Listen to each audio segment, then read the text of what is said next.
এসে মনে হয় যে আরে সে তো ছিল, সে কোথায় গেল। এরকম একটা কবিতা তোমাদের শোনাই। প্রবুদ্ধের অফিসে একদিন প্রথম তোমাকে দেখেছিলাম। প্রখর গ্রীষ্মের দুপুরে প্রবুদ্ধের সাথে বসে বসে তুমি কবিতার কথা আলোচনা করছিলে। তুমি কি এখনো কলকাতায় থাকো? লেখো কবিতা। তারপর বদলে গেছে অনেক কিছু।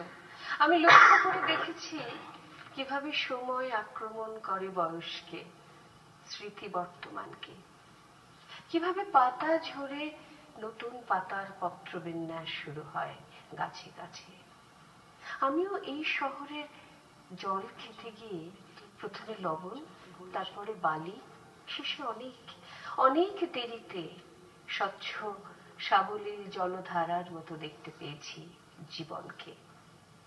আজ খুব মনে পড়ে আমার তোমার সেদিনের সে তার্কিক ঠোঁট, উজ্জ্বল দুচোখ, ভ্রুভঙ্গির ফাঁকে ফাঁকে আঙুলের ধাক্কায় কপালের উপর থেকে উড়িয়ে দেওয়া চুল, সমস্ত মনে পড়ে। একটা ইস্পাতের ফলার মতো তুমি সেদিন ঝকঝক করছিলে, শরীরে, তর্কে, কবিতায়, আলাপে যুক্তির বিপরীত যুক্তি দিতে দিতে।